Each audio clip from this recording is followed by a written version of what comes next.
All right, ladies and gentlemen. So if you've moved past the early game builds and your simple build just isn't cutting it anymore, then this is the next step. In this video, I'm going to walk you through a first mid-game build that adds power and survivability without jumping straight into endgame. And mid-game is getting you to Sigma Sector. This video is more focused on getting you out of the worlds and into the Sigma sector. Most people think Sigma sector ain't that big of a deal, but you went to Sigma sector and saw some people's builds, you realize you'd be like, oof, you know. So this is a power increase to your character, and I like to make builds that have a power increase and a power tweak, and I like survivability. On top of that, I do like the ease of use of getting a good character online so that I have fun actually playing the character. We'll start with Ajax. So Ajax is primarily focused on the restored relic. We're not going to go too much into the other weapons that's attached to him, but the restored relic. My restored relic is built wrong, so do not take it as a complete reference guide to it, but it is a general idea of where the restored relic is going to go. Now, again, the notable things I want to stand out for the restored relic is that colorful little slots at the top for the cores.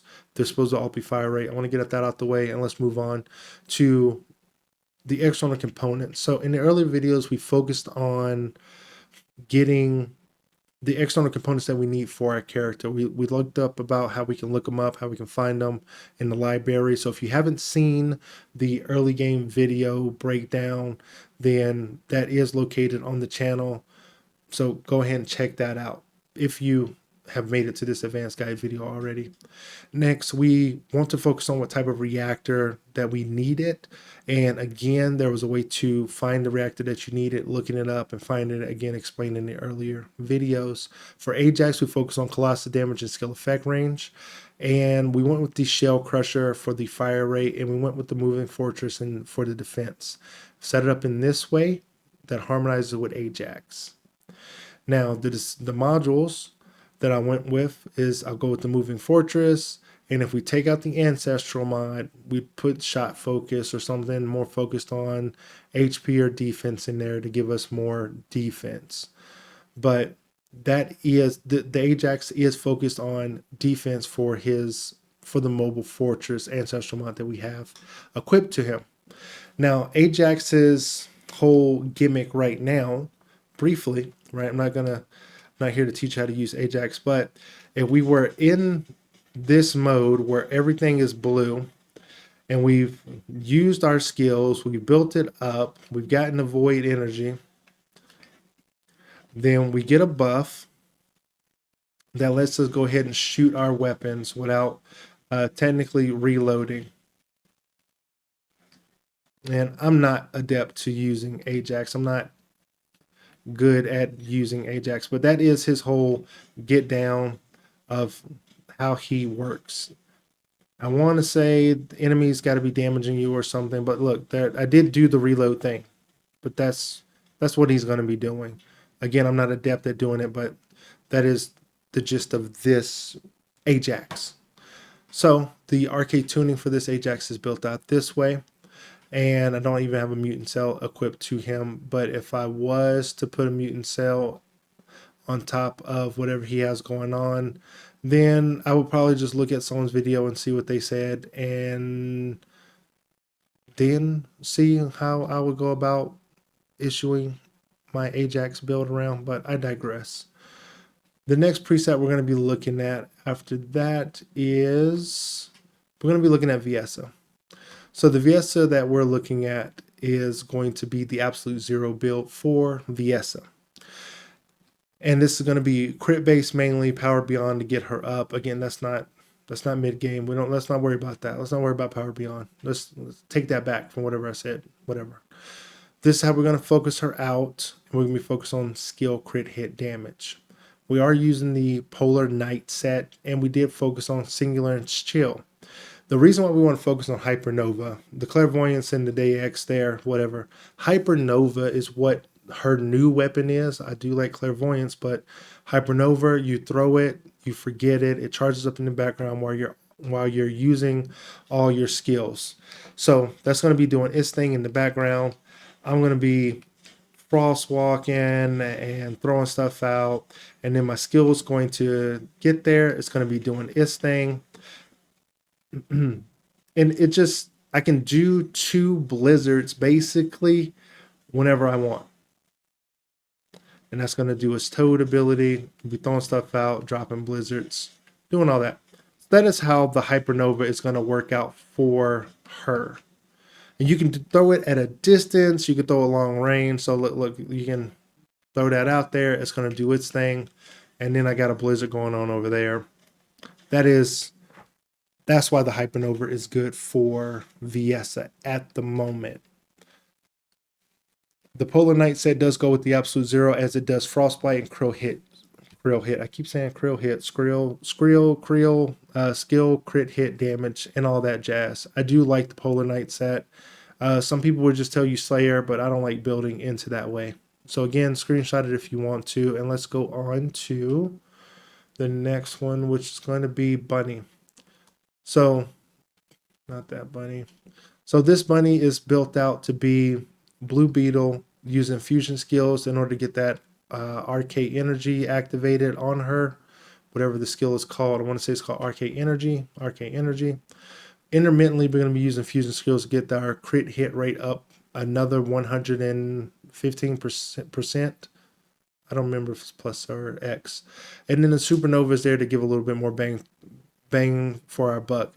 It deals additional electrical damage equal to 100% of your skill power at a 50% chance, and our skill power is typically pretty high. Our arcade tuning is focused into skill power, cooldown, and I do have defense here. So the Descendant modules that we are putting on Bunny, the way that she is ran for me is that I have a defense and I have her focused on crit. She's a crit based bunny. So crit, and then crit. So skill insight, skill focus, front lines, emergency measures. That's how she's going to overall round up. And then this one is, again, it's not going to do a crazy amount of damage, but it is going to do the whole little lightning thing whenever it does do it. Some people can get up to 7 million damage with Bunny, but that's not the way I like to build her out, because Glass Cannon, again, will have Bunny on her knees, and you don't want a Bunny down but not out on the battlefield. Let's just put it that way. And then last but not least, Lepic. In a few of my other videos, I've never built out Lepic, but today I did build him out. I built him out for this video. Greg's First Fate. I got it built out this way, doing that much damage. And then I did go with the Slayer set on this. Slayer set, and it's a big deal that he has the shadow, because you're going to find yourself sometimes overwhelmed. And some people be like, well, I'll just throw out like grenades. I'll just throw out the explosive stack grenades. And that's not the way that I see Lepic. Lepic's never been, I'm going to be throwing out little piddly grenades on the enemies. I'm not going to be doing this and over again. I don't like it. I want Lepic to go into battle, and I need him to pull everything in and cause massive destruction with it. I want to throw out that little toad ball, and it brings everything in that didn't get towed. I want to bring it all back, throw the grenades sometimes, and then Greg's Reverse Fate bomb the battlefield. That is how I see Lepic being used. And his overclock ability works with that too. So that's how I've always seen Lepic. The Slayer set gives him increased skill power. It gives him a little bit increased skill costs, but that is why we went with the regenerative braking, chance to recover MP when you use a skill. That's any skill. And it has a 17% chance to recover 12% of your max MP. So it's a decent amount. Explosive stacks if you want to use explosive stacks, but I'm just not into that. Now, the next video that we're going to be going over is how to farm these materials in order to get your builds online a lot faster, because we want to get out there and we want to get the catalysts, we want to get energy activators, and we want to get these cores. We want all the cores. We want the firepower augmentation cores, and we do want the augmentation cores variant A, B, and X, or whatever they're all called. A, B, I don't know. But we want those. I'm gonna tell you how to get those in the next video. These builds again provide a good base to build upon. It ain't meta.